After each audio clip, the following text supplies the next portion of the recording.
इस सत्संग की सभी लोगों को शुभकामनाएं। और हर संडे को ये सत्संग होता है। सत्संग का अर्थ होता है अच्छे लोगों का संग, और जहाँ संग और सत्संग, सत का मतलब होता है जो अविनाशी है, जिसका कभी नाश नहीं होता। और आप लोग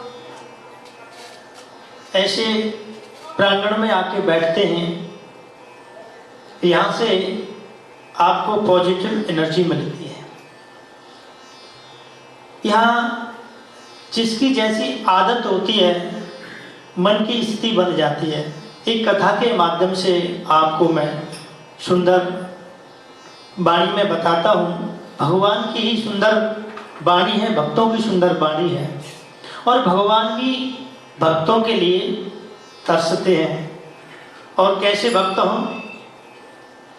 भगवान कहते हैं उद्धव जी से, ऊधव मोय संत सदा अति प्यारे। मैंने एक सुंदर बात, हमारे पंडित जी हैं विष्णु पंडित जी, उस दिन जब ये पर्दा खराब हो गया तो कभी कभी अचानक में कोई चीज़ होती है तो ध्यान से उतर जाती है। और जो भगवान के भक्त होते हैं और भगवान से वैसे ज़्यादा लगाव होता है, और भगवान के प्रति कोई चीज़ अगर वो नेगेटिव होती है तो बड़ा क्रोध आता है। ये विशेष भक्ति का भाव है। कई चीज़ ऐसी होती है कि हम भी नहीं पहचान पाते, जल्दी में बहुत चीज़ हम कर जाते हैं। अब यहाँ सुंदरकांड होता है, कई बार हमने देखा। तो देखिए, कोई चीज़ अगर लगती है तो उसे एक्सेप्ट करना चाहिए, स्वीकार करना चाहिए। और बुजुर्गों से हमें ज्ञान ही मिलता है, चीज़ें मिलती हैं। तो सुंदरकांड जब हो रहा था तो कहते हैं कि भगवान शिव जी की मूर्ति होनी चाहिए, राम जी की मूर्ति होनी चाहिए, पूरा दरबार होना चाहिए, हनुमान जी होने चाहिए। तो राम दरबार, जहाँ प्रभु राम का दरबार है, वह हनुमान जी तो विराजमान होंगे। सही बात है। बहुत दिनों से, कई 2-3 साल हो गए हमें, यहाँ तीसरी बार आए हैं। तो सुंदरकांड हुआ, कभी भी रामचरितमानस का जब पाठ हुआ, कभी भी मूर्ति नहीं दिखी। हमारे सज्जन हैं, क्या नाम है इनका, सीवी सिंह जी अंकल जी हैं, इन्होंने बताया कि पंडित जी मूर्ति तो होनी चाहिए। मैंने भी स्वीकार किया, भगवान राम की जो भक्त हनुमान जी हैं और उन्हीं की मूर्ति नहीं है तो होनी चाहिए। ठीक है, आगे से जब होगा तो हम यहीं बगल में बिठा लेंगे, बताना चाहिए। तो वो चीज़ सही है। सही मायने में कोई मार्गदर्शन कर रहा है, वो हमारा गुरु है, हमें जो बता रहे हैं। और कभी भी उस बात का बुरा नहीं मानना चाहिए। कोई अगर हमसे कोई चीज़ कह रहा है, कोई भी बंदा हो, माता है, बहन है, बुजुर्ग लोग हैं, उनकी एक एक बात को हमको श्रवण करना चाहिए। तो ये भक्ति का लक्षण है। अगर कोई चीज़ नहीं लग रही है कि ये चीज़ इसके बना अधूरी है, तो ये भक्ति का लक्षण है, ये शुभ लक्षण बताना चाहिए। और मैं बहुत प्रसन्न हूँ इस चीज़ से। अगर कोई चीज़ नहीं है, दिख नहीं रही है, तो बताना चाहिए, पंडित जी ये चीज़ होनी चाहिए, बिल्कुल होनी चाहिए। तो ये कि अनुभव की चीज़ है। और सब लोगों का अलग अलग मत होता है। सब प्रसन्न हो, सर्वे भवन्तु सुखिनः। हम रोज इस श्लोक को गाते हैं, सर्वे भवन्तु सुखिनः सर्वे सन्तु निरामया सर्वे भद्राणि पश्यन्तु मां कश्चित् दुःख भाग् भवेत्। कोई दुख का भाग ही नहीं हो, सब सुखी हो, सब निरोगी हो, है। तो इसका अर्थ यही होता है। हम जिन चौपाइयों को, जिन मंत्रों को पढ़ते हैं, मनन करते हैं, चिंतन करते हैं, उन्हीं पे हमको चलना चाहिए। एक सुंदर कथा है। एक दादी जी, उनका नाती था, उसका नाम था लक्ष्मी नारायण, और एक उनका मित्र था मोतीलाल। तो दादी जी अपने नाती को कथाएं सुनाती थी। स्वर्ग की कथा, पाताल की कथा, नागलोक की कथा, इंद्रलोक की कथा। तो बालक बड़ा मुक्त हो जाता।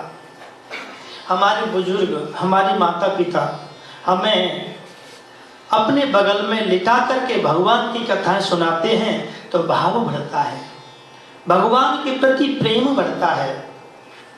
और जब भगवान की कथाएं सुनते हैं और सुन करके हम उसका चिंतन करते हैं, मनन करते हैं, तो वो भाव अच्छा हमारे मन में बैठ जाता है। बचपन से वो आदत लग जाती है। हम किसी भी मंत्र का जाप करते हैं, जपा सिद्धि जपा सिद्धि जपा सिद्धि संशय, हम जप करते करते और हमारे मन में वो चीज बैठ जाती है, तो हम आगे तक। क्या हुआ इसका?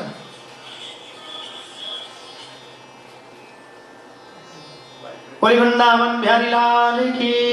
एक तो फोन चल पूछने वाले अभी पूछेंगे सारी चीजें।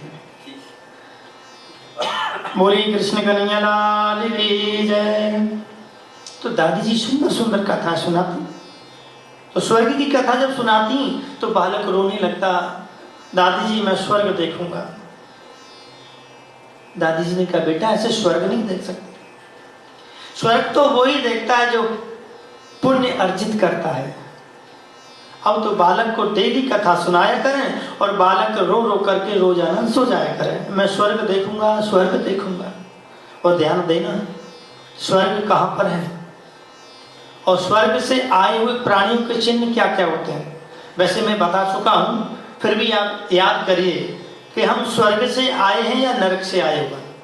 ये चिन्ह जिन लोगों के अंदर हैं तो समझ लो हम स्वर्ग से आए हैं। कौन कौन से चिन्ह हैं? चाणक्य जी कहते हैं कि स्वर्ग स्थितानां जीवलोके चत्वार चिन्हानि वसन्ति देह। स्वर्गे स्थितानां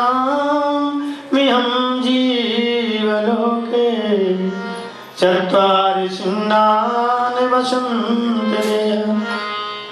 दान प्रसंगो मधुराच वाणी। दान प्रसंग मधुराच वाणी। देवार्चनम। देवार्चनम कौन कौन से चिन्ह? जब हम स्वर्ग से आए हैं तो समझ लो कौन कौन से चिन्ह पाए जाते हैं। दान प्रसंगो, हम देवताओं का हमेशा प्रसंग कथाएं सुनते रहें, देवताओं की, और सत्संग करते रहें।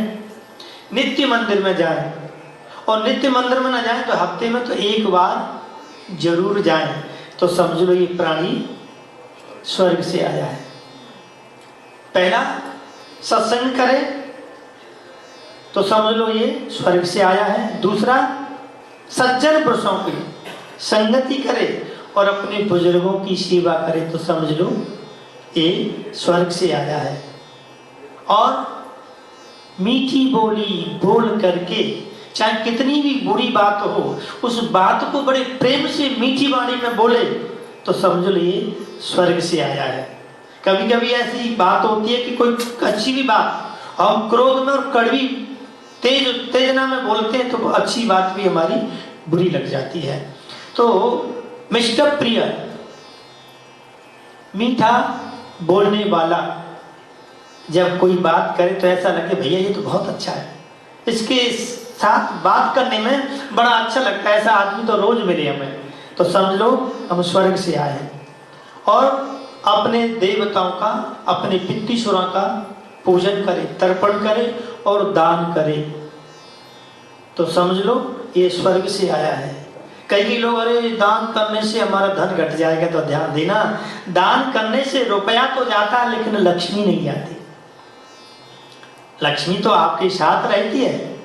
और जब घड़ी बंद करते हैं तो घड़ी बंद करने पर घड़ी तो बंद हो जाती है लेकिन समय बंद नहीं होता, समय तो हमेशा चलता रहेगा। हमारे अंदर जो दिल है, कभी सोचा है कितना धड़कता है? 24 घंटे धड़कता है। अगर जे एक सेकंड भी बंद हो गया तो राम नाम सत्य है। यही तो प्रभु का अकाट प्रमाण है कि प्रभु की कृपा है, जो हमारे हृदय में, जो हमारा जो हृदय है, जो दिल धड़कता है, वो 24 घंटे हमारी रक्षा करता है और वो कभी सोता नहीं है। जिस दिन सो गया तो हम बोल थोड़ी पाएंगे। तो प्रभु की यही अनंत लीला है। कहते हैं झूठ को छुपाने के लिए अगर हम झूठ बोलेंगे, छुपाएंगे तो झूठ तो छुप जाएगा, लेकिन सच कभी नहीं छुप सकता। तो स्वर्ग के बारे में बार बार वो बालक रोता और सो जाता। तो स्वर्ग से आए हुए प्राणियों के कितने चिन्ह हैं? अच्छा प्रसंग करता है, देवताओं की अर्चना वंदना करता है, नित्य मंदिर में जाता है, दान करता है और अपने बुजुर्गों की सेवा करता है। और जो पितृश्वर हैं, जो हमारे चले गए हैं, उनके लिए दान पूजन और तर्पण करता है। तो समझ लो ये स्वर्ग से आया है और नरक से आया है। उनके कैसे चिन्ह पाए जाते हैं? 12-20 पर छुट्टी करनी है ना, है ना? ठीक है, 1-20 पर, सॉरी 12-20 तो निकल गए। तो नरक से आए हुए प्राणियों के कौन कौन से चिन्ह पाए जाते हैं? ध्यान दीजिएगा। अत्यंत कोपम कटुता च वाणी दरिद्रता च स्वजनेश वैरम।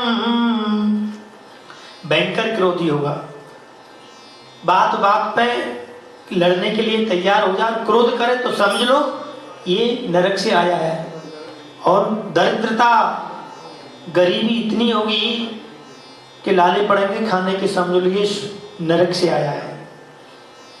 और स्वजनेश बैरम, अपने ही प्रियजनों से बैर करने लग जाए, माता पिता से बैर करने लग जाए, भाई बहन से बैर करने लग जाए, गुरु ब्राह्मणों से बैर करने लग जाए, भगवान से बैर करने लग जाए, कथाओं से बैर करने लग जाए, उनमें कमियां निकालने लग जाए, तो समझ लो ये नरक से आया है। अत्यंत कोपम कटुता वाणी नीच प्रसंग कुलहीन सेवा। ऐसे ऐसे लोग हैं तो जो कभी भगवान को नहीं मानते और ऐसे लोगों की सेवा करें, तो समझ लो ये नरक से आया है। और स्वर्ग स्थानम यम जीवलोक, और स्वर्ग से आए हुए लोगों के अलग अलग चिन्ह पाए जाते हैं। तो बालक बार बार रोता और कहता मैं स्वर्ग देखूंगा, स्वर्ग देखूंगा। तो ऐसे मन में चिंतन करते करते और वो सो जाता, तो स्वप्न में उसे क्या एक देवता दिखाई दिए। बेटा तू स्वर्ग देखना चाहता है? तो देखिए जब हम सिनेमा हॉल में जाते हैं, कोई चीज खरीदनी पड़ती है तो पैसा लगता है ना, सिनेमा हॉल जाते तो टिकट देनी पड़ती है। तो देखिए आपको अगर स्वर्ग देखना है तो आपको रुपया देना पड़ेगा। वो रुपया कौन सा है? पुण्य कमाई, अच्छी कर्म अर्जित। तो कहा, तो सपने में एक डिबिया उस बालक को दे दी और बालक स्वप्न से देख रहा है, देवता से बात कर रहा है, और जब से ही सुबह उठता है तो वो डिबिया उसके सिराने मिलती है। बड़ा खुश हुआ और सपने में कह दिया कि इसमें पुण्य के धन आप अर्जित करना। और बालक क्या करे, उनकी जो दादी जी पैसा दिया करें तो उसमें वो डाल दिया करें और पैसा डाल करके देखा करें कि उसमें पैसा रखा है, चमकता था। तो बड़ा खुश होता। एक दिन क्या हुआ कि ये पैसा मैं किसी को दूंगा तो मुझे पुण्य मिलेगा। तो पुण्य अर्जित करने के लिए, वो पैसा देने के लिए गया तो एक भिखारी मिल गया। भिखारी ने पैसा लिया, मांगा, लेकिन भिखारी को पैसा नहीं दिया। और भिखारी को पैसा नहीं दिया तो जैसे उसके अध्यापक आ गए, गुरुजी आ गए, गुरुजी को दिखा करके भिखारी को पैसा दे दिया। और पैसा जब दे दिया, देखा डिब्बी खाली। रात में फिर कहानी सुनी और कहानी सुनने के बाद फिर रोने लगा कि मैं स्वर्ग देखूंगा, स्वर्ग देखूंगा। सोते सोते वही चीज मन में बैठ गई। फिर रात में वही स्वप्न देखा, कोई देवता आए और देवता ने जब कहा कि बेटा देखो तुमने पुण्य अर्जित किया है, लेकिन वो पुण्य मान्य नहीं हुआ। वो क्यों? कि तुमने जो एक पैसा जो दिया था गुरुजी के सामने दिया था, क्योंकि गुरुजी ने उसकी पीठ थपथपाई कि बेटा तू तो बहुत दानी है।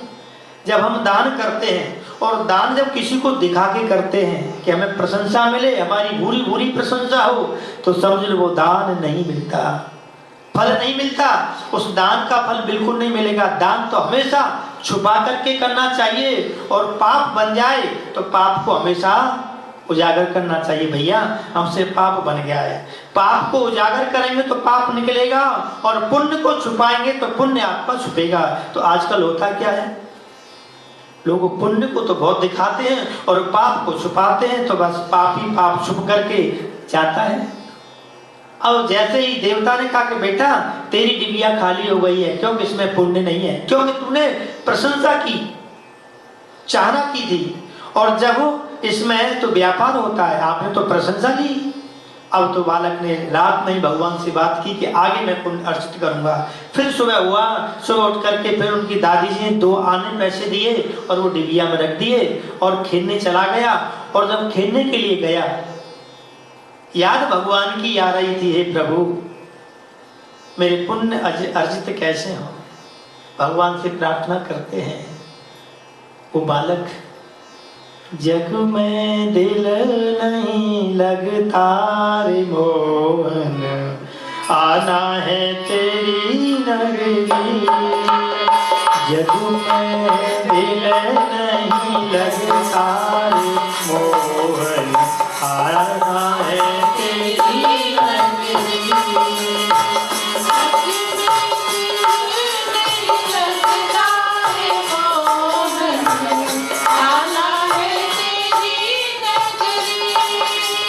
जगों में दिल नहीं लगता रे मोहन, आना है तेरी नगरी।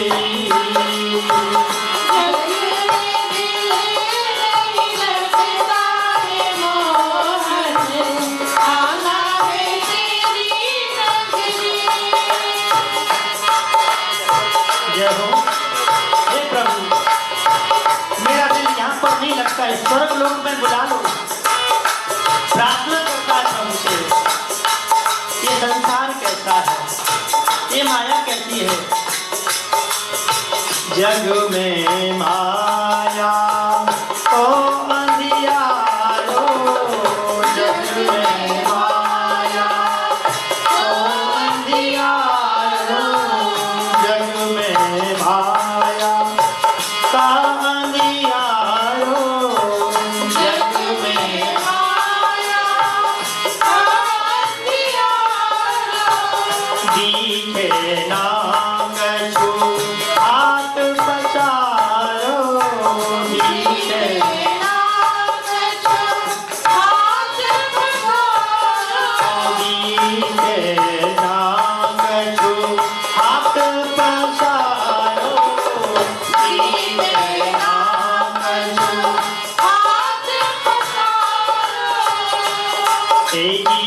दरे दरे भटक डोलो बिसर गई है तेरी गली। जगों में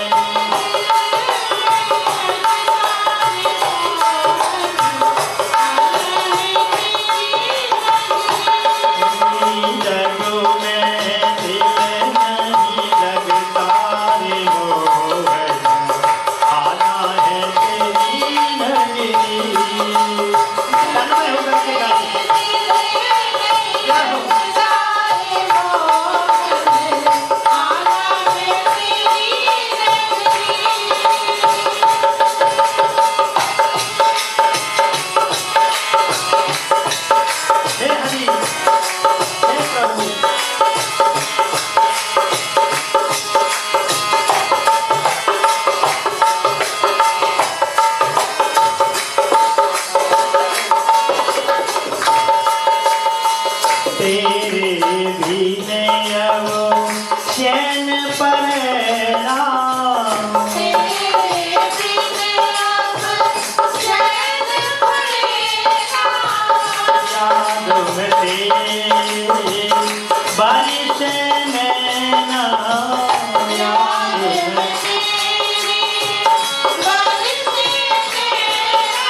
गोपाल सर्व पालक अनंतो निर्गुणो नित्यो निर्विकल्पो निरंजन। वो बालक प्रार्थना करता है। तो क्या हुआ, वो डिबिया उसने अपने घर पर रख दी और डिबिया रख करके उसमें 2 आने पैसे डाल दिए और 2 आने पैसे डाले और पैसे डाल करके वो फिर बाहर चला गया, प्रार्थना कर रहा था। क्या हुआ, वो डिबिया उसकी छोटी बहन ने ली, वो नीचे पटक दी, पैसे गायब हो गए। और पैसे गायब हुआ तो जैसे ही आया बेटी को बहन को देखा तो बहन को ताड़ना देने लगा, बहन को पीटने लगा।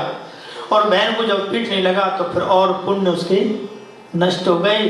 अब रात में वही कथा सुनी, सुन करके फिर मैया ने, दादी जी ने कथा सुनाई, फिर रोने लगा कि मैं स्वर्ग देखूंगा, स्वर्ग देखूंगा। अब स्वर्ग में फिर वही डेली का रूटीन हो गया, डेली का नियम हो गया।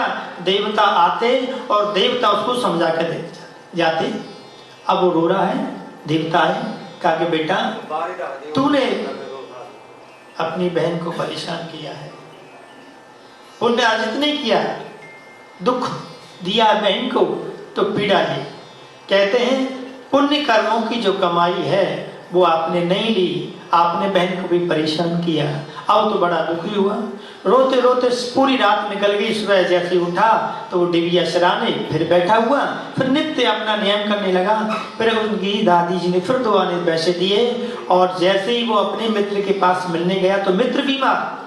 और जब मित्र बीमार हुआ तो वैद्य जी को बुलाया। वैद्य जी ने कहा दवाई दो, उसको संतरे का रस दीजिए। और मित्र की दादी जी ने देखा कि मेरे पास तो पैसे नहीं है। इधर में ये लक्ष्मी नारायण इसका नाम था, बालक का। इसने देखा 2 आने मैं इसको दे दूं, ये रस पी लेगा, ये बीमारी ठीक हो जाएगी। अब 2 आने जैसे दिए और 2 आने दे करके अब फिर सो गया। रात में फिर कथा सुनी, फिर भगवान बड़े प्रसन्न हुए। और 2 आने की बजाय जब सुबह जगा तो 4 आने उसमें और मिल गए। अब दमक में चमक चमक कर रहे हैं, वो तिल मिला रहे हैं, इतना सुंदर, क्योंकि भगवान का वो दिया हुआ कुछ पुण्य था और उसके पुण्य अर्जित हुए। अब सुबह उठा, वो डिबिया को लेकर के फिर जंगल में गया तो एक महात्मा जी मिले और महात्मा जी एक पेड़ के नीचे बैठे और रोने लगे। इस बालक ने देखा ये महात्मा क्यों रो रहे हैं कि संत दरस जिम पातक तरही, संतों के दर्शन करने से पाप नष्ट हो जाते हैं। और जिनके घर पावन भय संत पधारे जाए, जिनके घर में ब्राह्मण और संत जाते हैं वो घर पवित्र हो जाता है। जिन घरों में महीने में, 2 महीने में, साल में एक बार हवन भी हो जाता है, संत आ जाते हैं, ब्राह्मण आ जाते हैं, वो घर पवित्र हो जाता है। जिन घरों में बुजुर्गों की पूजा होती है वो घरों में देवता वास करते हैं। अब तो बुजुर्ग महात्मा को देख करके वो बालक पहुंचा, का महाराज आप क्यों रोते हो? का बेटा देख तेरे हाथ में जो डिबिया है, ऐसी डिबिया मेरे पास न थी। मैं गंगा स्नान करने के लिए गया था तो गंगा स्नान करते करते वो डिबिया मेरे अंदर गिर गई। अब मेरा पुण्य इसमें अर्जित था, मेरा धन उसमें अर्जित था। लक्ष्मी नारायण बालक ने कहा महाराज देखो एक बात बताऊं, आप बुजुर्ग हैं, मैं जवान हूं। अब आपका कोई भरोसा नहीं है, पके पकाए आम है, कभी टपक जाए, है ना? तो ये डिबिया आप ले लो, मैं तो जवान हूं, आगे पुण्य फिर अर्जित कर लूंगा। आप ये डिबिया आप ले लो। महात्मा ने कहा नहीं बेटा, ये तो आपका पुण्य अर्जित किया है और आप अपने पुण्य को अपने पास रखिए। बालक बोला नहीं महाराज, आप दुखी हैं और दुखी की जब हम सहायता करेंगे तो भगवान हमारी सहायता करेंगे। अब जैसे ही उस बालक ने जबरदस्ती उस महात्मा जी को कहा महाराज ये पुण्य की डिबिया आप ले लो, मैं तो फिर पुण्य अर्जित कर लूंगा। जैसे ही हाथ में वो डिबिया दी है, डिबिया को हाथ में लेते ही वही भगवान, वो देवता जो सपने में बात करते थे वही प्रकट हो गए। जाकी रही भावना ऐसी, जाकी रही भावना ऐसी, प्रभु मूरत देखी सिंह कैसी, प्रभु मूरत देखी सिंह कैसी, जाकी रही भावना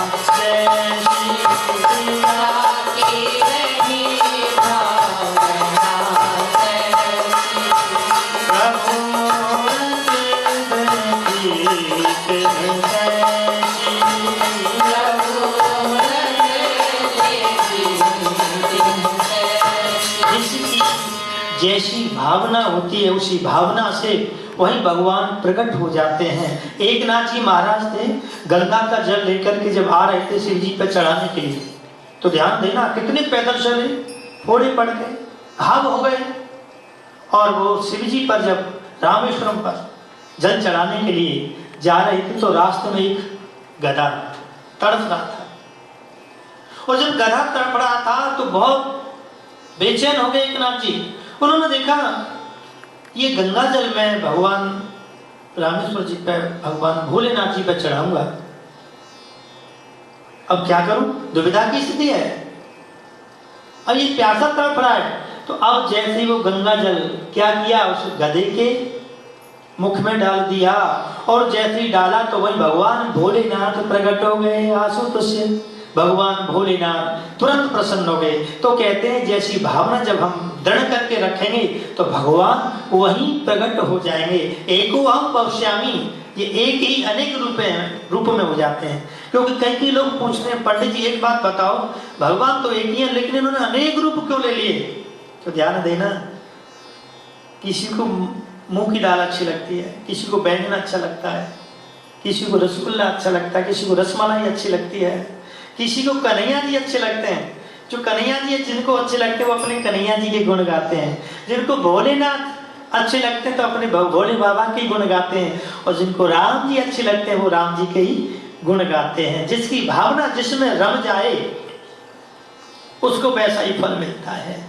तो जैसे ही भगवान उसी में प्रकट हो गए और बालक को आशीष कर दिया, बेटा तू धन्य है, तेरी भावना दृढ़ थी, और तेरी भावना दृढ़ होने के बाद ही मैं तुझे दर्शन देने के लिए आ गया। तो कहने का तात्पर्य है, बुरा प्राणी अगर बुरे कर्म करता है तो उसकी आदत ही ऐसी बन जाती है, होती है, और फिर तो वो बुराई बुरा करता चला जाता है, और अंत में है फिर ये नहीं सोचता है कि इसे बुरे करने से उसको आगे कितनी बहुत बड़ा गड्ढा खुद जाएगा, फिर वो कई पुण्य करने से भी भरेगा नहीं। कई लोग आते हैं कुंडली दिखाने, पर नहीं ऐसा क्यों हुआ, ऐसे क्यों हुआ? तो ध्यान दीजिएगा, प्रारब्ध है, पिछले जन्म में कुछ करके आए तो इस जन्म में हमको भोगना पड़ता है, और गड्ढा जब ज्यादा बढ़ जाता है तो ज्यादा भोगना पड़ता है, और पुण्य ज्यादा अच्छे होते हैं तो फिर हमारा गड्ढा नहीं होता, फिर तो हम सीधे फिसलते ही चले जाते हैं भगवान की भक्ति में। तो अच्छे कर्म और बुरे कर्म की आदत जब हमारे अंदर हो गई तो वो आदत अंदर रोम रोम में बस जाएगी, और रोम रोम में बसेगी तो फिर हम बुराई बुरा करते चले जाएंगे, और अच्छी आदत होगी तो अच्छा ही होगा। ध्यान दीजिएगा, कथाओं से सत्संग से यही है कि अच्छे कर्मों की बेल बोइएगा, बीज बोइएगा, तो अच्छे कर्मों की बेल आएगी, उस बेल के द्वारा हम सुंदर रूप में भगवान के दर्शन करेंगे और हम भी भगवान के पार्षद बन जाएंगे। और भाव कैसा होना चाहिए? नैना थक गए राह निहारो कन्हैया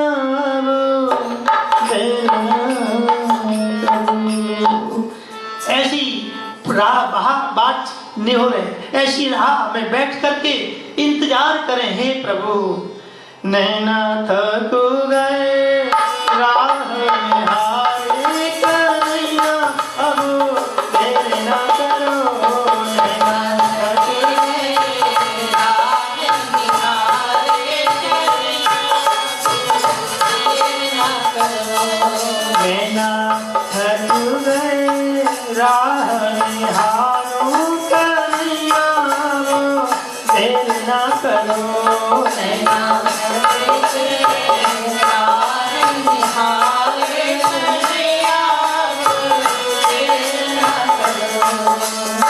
देर न करो लाला, देर न करो, देर न करो लाला, देर न करो, नैना थक गए राह निहारो कन्हैया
एक ही तारा तेरा सहारा, एक ही तारा तेरा सहारा, दूजा न कोई जग में हमारा, दूजा न कोई जग में हमारा, दूजा न कोई जग में हमारा, दूजा न कोई जग में हमारा, कर ली हमने ऐसी करी हमने तुमसे यारी कन्हैया, अब देर न करो, कर ली हमने तुमसे यारी कन्हैया,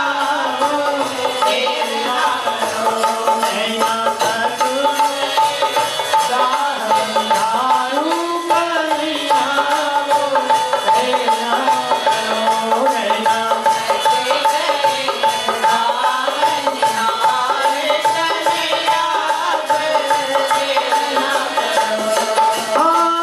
देर न करो लाला, देर न करो, देर न करो लाला, देर न करो, नैना ठाकुर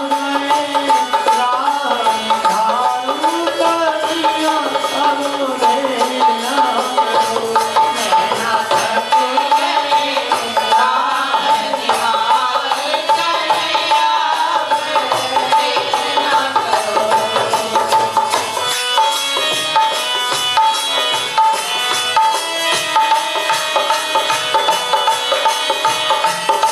कहते हैं किस्मत और हालात जब साथ न दें, किस्मत और हालात जब साथ न दें तो उनकी भी सुननी पड़ती है जिनकी कोई भी औकात नहीं। जब हालात बिगड़ते हैं, समय साथ नहीं देता तो लोग टाइम मारते हैं। गोपियों की भी यही स्थिति होती थी।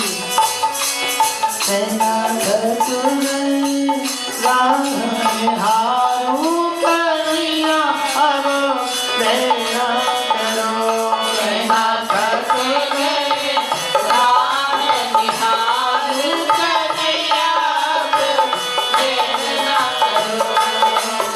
देर न करो लाला, देर न करो, देर न करो लाला, देर न करो, नैना ठाकुर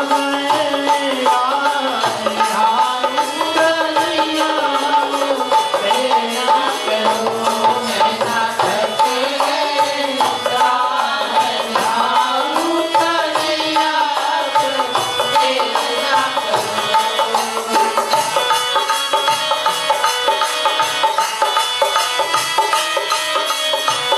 जीवन में संतोष है तो 2 कपड़े 4 रोटी में आनंद है। जीवन में संतोष है तो 2 कपड़े और 4 रोटी में आनंद है, और लालच है तो 4 गाड़ी और 4 बंगले में भी टेंशन है।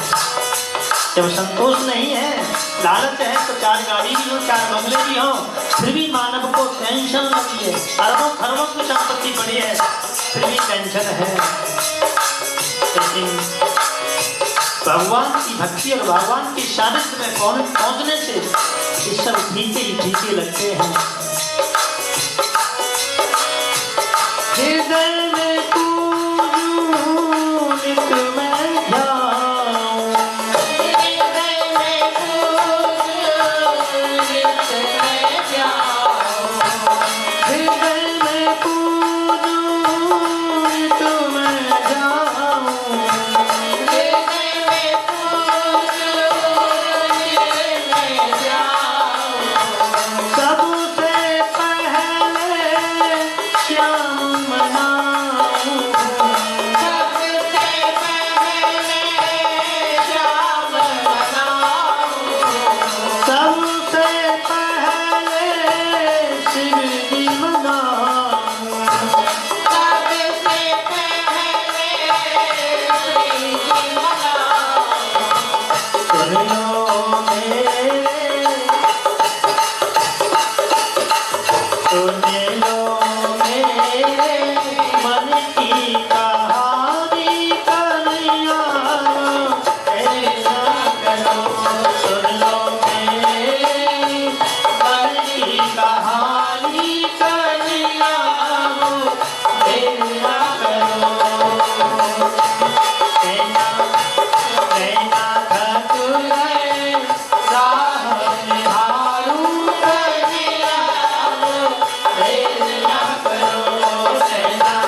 बोले भक्त वत्सल भगवान की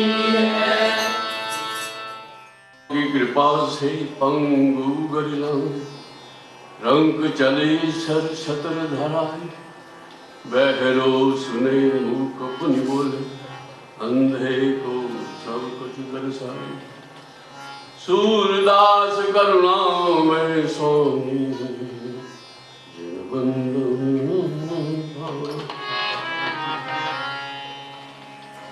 आवो प्यारे मोहना पलक ढांपू तो है ना मैं देखूं और को ना मैं देखूं तो बोल वृंदावन बिहारी लाल की या विधि मोहन भोग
तेरा दास अमर हो जा, मेरा मुझ में कछ नहीं, जो कुछ है सो तो तेरा तुझको सौंपता, क्या लागे है मोह।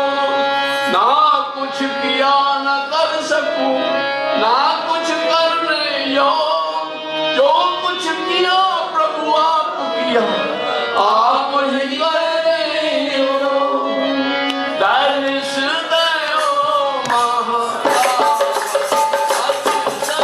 दर्श दयो, दर्श दयो महाराज,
श्यामपति रामचंद्र भगवान की, उमापति महादेव की जय, पवन सुत हनुमान की जय, बोलो भाई सब संतन की जय, बोले गुरुदेव महाराज की जय। जयकारा शेरा वाली दा, बोल साचे दरबार की जय। आज संक्रांति है, महीने का पहला दिन है।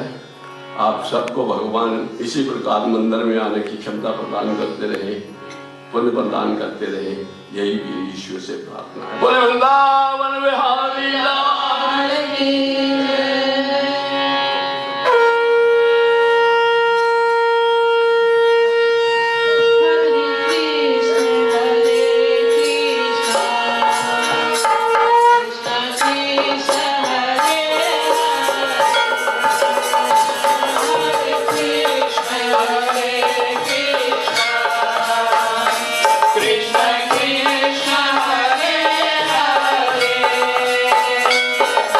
Hare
जयकारा शेरा वाली दा बोल साचे दरबार की जय। धर्म बोलिए की वृंदावन बिहारी लाल लाल की जय। धर्म की जय हो। धर्म का नाश हो, प्राणियों में सद्भावना हो, विश्व का कल्याण हो। सनातन धर्म की जय हो। वृंदावन बिहारी लाल की जय हो। गंगा मैया की जय हो। यमुना मैया की जय हो। यशोदा मैया की जय हो। बलदाऊ भैया की जय हो। भोलेनाथ की जय हो। आज के आनंद की जय हो। आनंद कंद भगवान की जय हो। भक्त मंडली की जय हो। भारत देश की जय हो। कनाडा देश की जय हो। जय जय श्री राधे। जय जय श्री राधे जय जय श्री राधे श्याम। सर्वे भवन्तु सुखिना सर्वे सन्तु निरामया सर्वे भद्राणि पश्यन्तु मा कश्चित् दुःखभाग् भवेत्। ॐ शान्ति शान्ति शान्ति।